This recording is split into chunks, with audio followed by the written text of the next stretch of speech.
Alam mo, partner, tuloy-tuloy itong pagbuhos ng ulan. Kaya maging ang Pag-asa ay nagkakaroon ngayon ng press briefing sa mga oras na ito para magbigay ng impormasyon sa mga kababayan natin itong buhos ng ulan kung hanggang kailan ito. Alam mo, Erwin, kani-kanina lamang ay itinaas na nila ang Metro Manila at karating probinsya sa red alert.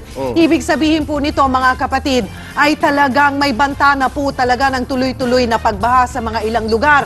At alam mo ba, kanina ring hapon, mga 2 hours ago, ay nalagpasan na po natin yung naranasan nating dami ng ulan noong Ondoy kumpara nung Ondoy. So lumagpas na. Ang kaibahan lamang ay yung Ondoy ay mas maiksing panahon natin naramdaman yung buhos ng ulan. Ito magdamagan. Alam mo, partner, yung problema nga rin dyan, parang nagtatanong ang karamihan ng mga kababayan natin, what happened? Ika nga, bakit parang kahapon sa mga balita sa radyo, television, walang sinabi na red alert, maraming buhos ng ulan. Ang sinasabi lamang ay yellow alert lamang. Balik tayo sa ating balitaan na partner. Mataas pa rin ang baha sa ibang bahagi ng Metro Manila dahil sa red rainfall alert. Nakabantay pa rin ang publiko sa patuloy na pagtaas ng tubig. Para po sa pinakahuling sitwasyon, makakausap natin sa linya ng telepono si MMDA Chairman Francis Tolentino. Magandang hapon po, Sir, Chairman. Babalikan po natin si Chairman Tolentino para po mamaya malaman natin kung alin pang mga lugar dito sa Metro Manila ang lubog pa rin sa tubig baha. Dahil may mga ilang lugar na nga, Erwin, di ba, nakita naman natin sa mga reports at saka sa mga posts ng ating mga netizens, ay maraming mga kalsada na talaga ang hindi madaanan. Patuloy po kayong tumutok dito po sa TV5, sa Radyo 5 at www.interaction.com dahil ibibigay ho namin sa inyo ang pinakahuling update dito sa nangyayaring pagbuhos ng ulan dito po sa Kamaynilaan at sa mga karatig probinsya. Samantala, para sa pinakahuling sitwasyon, makakausap natin, balikan natin si MMDA Chairman Francis Tolentino. Magandang hapon po, Mr. Chairman, sir. Magpapang po sa inyo Yes, sir. Kumusta po? May mga balita tayo na may mga lugar na mataas pa rin ang tubig pero may mga lugar na rin na bumaba na ng bahagya ang baha. Tulad po lamang dyan sa may Araneta Avenue, dyan sa Barangay Santo Domingo, Mr. Chairman. Tama po kayo. Meron na-maintain po yung tubig. Meron naman pong bumabaha kasi intermittent po itong pag naranasan nating pag-ulan. Itong Araneta Avenue, nabambit na Hero Bigay sa not possible pa rin yung areas na yun. Subalit yung kaninang mga naging problema natin, medyo nadadaanan na po yung iba. Pero na lang po yung areas ngayon sa Malabon, yung sa Pascual, yung Las Casas, yung Taxas. Balikan. Chairman, balikan ho namin kayo. Sandali lamang po. Nagkakaproblema ho ang ating linya ng komunikasyon, partner. Samantala, kahit matindi ang buhos ng ulan, tuloy pa rin sa pagbiyahe ang LRT at MRT.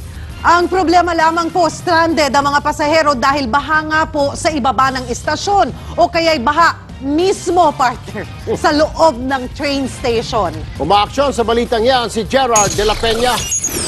Nakabiyahe man sa tren, di naman makababa ng istasyon ng mga pasahero ng LRT Line 1 sa UN Avenue, Arpapa at Balintawak. Ang baha kasi sa kalsada hanggang tuhod na.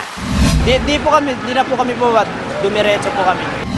Di rin na ibang eksena sa LRT Line 2. Sa Pureza Station hanggang tuhod ang baha, habang sa Vima pa, lagpas bewang na.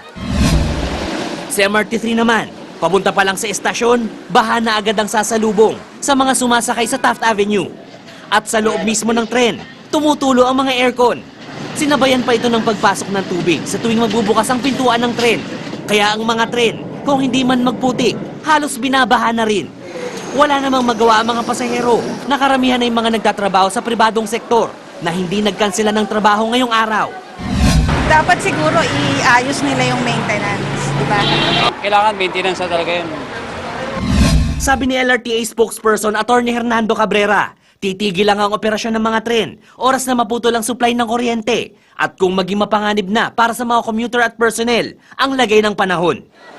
Umaaksyon, Gerard de la Peña, News 5. Samantala, muli po kaming kumakatok sa inyo mga kapatid. Tumatanggap po ng donasyon ng Alagang Kapatid Foundation para po sa mga sinalanta ng habagat at bagyong Mario.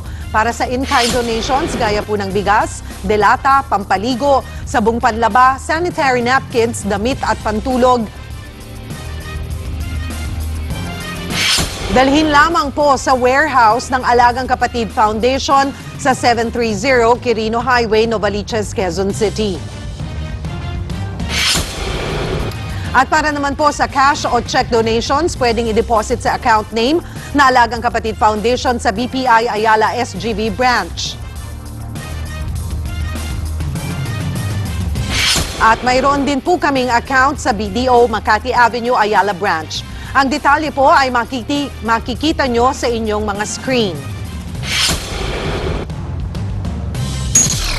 Pwede rin pong mag-donate sa alinmang branch ng Cebuana Luwilier. Sabihin lamang po ang partner's name na Alagang Kapatid Foundation Incorporated at pwede na pong magbigay ng kahit anumang halaga.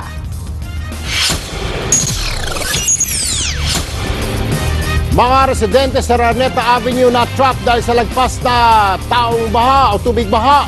Rescue 5 sumaklolo.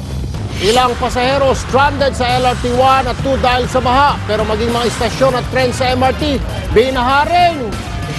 At ilang celebrity nakatikim din ng baha. Ang detalye, abangan sa pagbabalik ng aksyon.